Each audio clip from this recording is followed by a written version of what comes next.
The 1947 Roswell incident is probably the most well-known alleged extraterrestrial event in the world. But did you know that the United Kingdom has its very own Roswell too? So just how close was this particular encounter? This is Unveiled, and today we're answering the extraordinary question, did aliens visit Rendlesham Forest? Are you a fiend for facts? Are you constantly curious? Then why not subscribe to Unveiled for more clips like this one, and ring the bell for more fascinating content.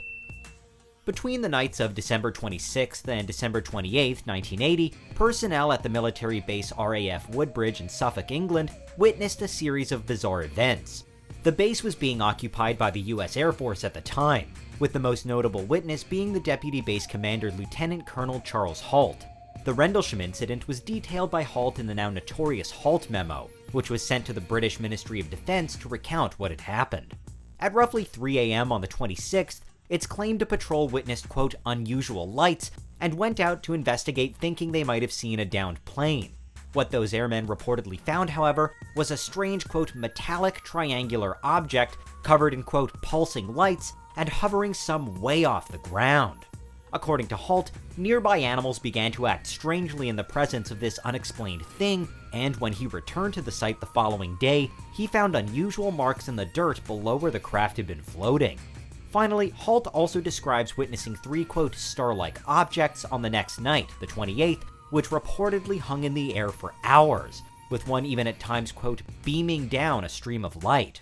In terms of British UFO sightings, Halt had just logged one of the most extensive and attention-grabbing reports ever. At the time, and in the years since, there have been various explanations put forward for what happened, but the explanation which Halt himself still adamantly believes is that Rendlesham Forest was the site of an alien visitation.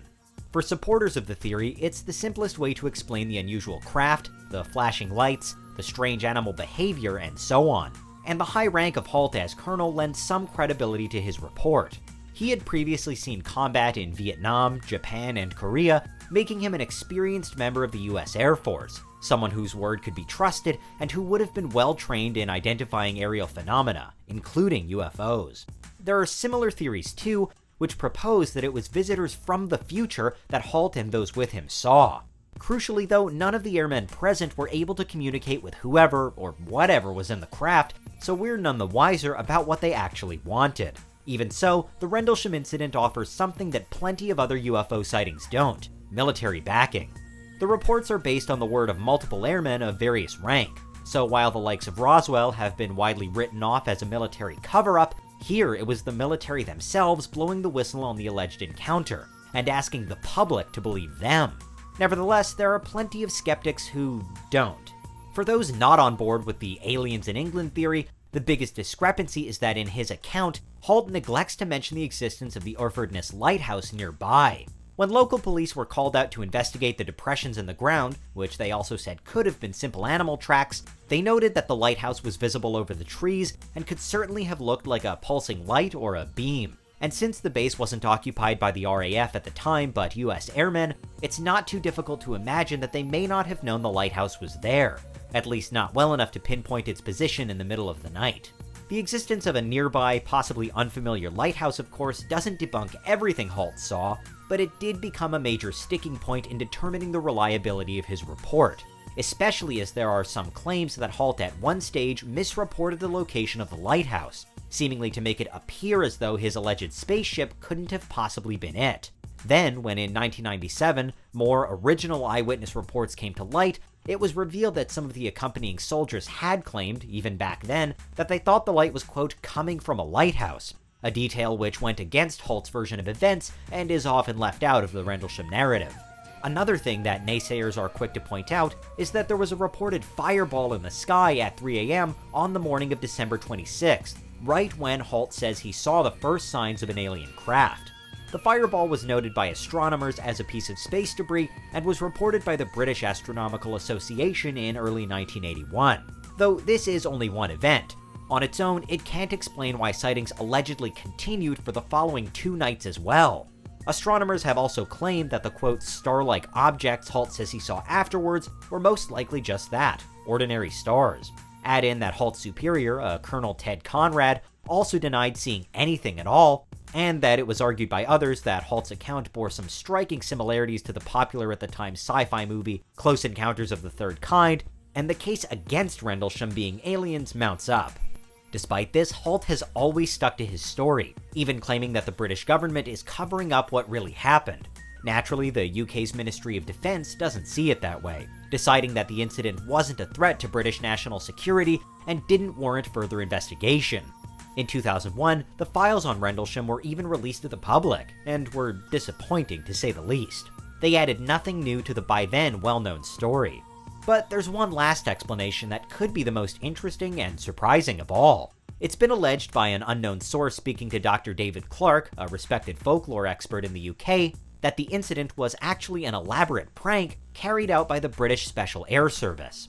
According to Clarke's source, whose true identity remains unknown, including whether he was ever actually in the SAS himself, the whole thing was payback for another unfortunate incident between SAS operatives and the American personnel stationed at RAF Woodbridge. That initial incident, according to Clarke's source, came about because Woodbridge was allegedly, at the time, being used to store nuclear weapons.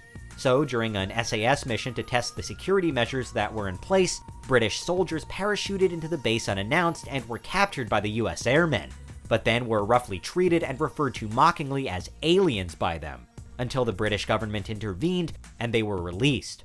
What Halt saw a few months later then was, according to the source, the SAS getting its own back, by deliberately trying to make the Americans believe they really had seen an alien. The UFO spoof was supposedly made using just black helium balloons, remote-controlled kites, and colored flares. If true, the plan obviously worked, but it should also be noted that other non-anonymous SAS sources have also come forward saying that they didn't hear anything about such a prank at the time. So there's understandable doubt around this particular explanation, but it would at least explain why the MOD were so keen to sweep it all under the carpet.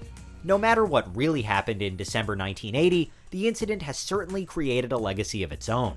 Today, there's even a monument to it built to look like a flying saucer along Rendlesham Forest's 3-mile-long UFO trail. It's undoubtedly one of the UK's most intriguing alien encounters, and the forest is still a magnet for new UFO sightings to this day. Most official accounts say what Halt saw was the nearby Orford Ness Lighthouse, and possibly a timely space debris fireball, but the encounter will always carry an undercurrent of extraterrestrial mystery. What do you believe happened at Rendlesham Forest? What do you think? Is there anything we missed? Let us know in the comments, check out these other clips from Unveiled, and make sure you subscribe and ring the bell for our latest content.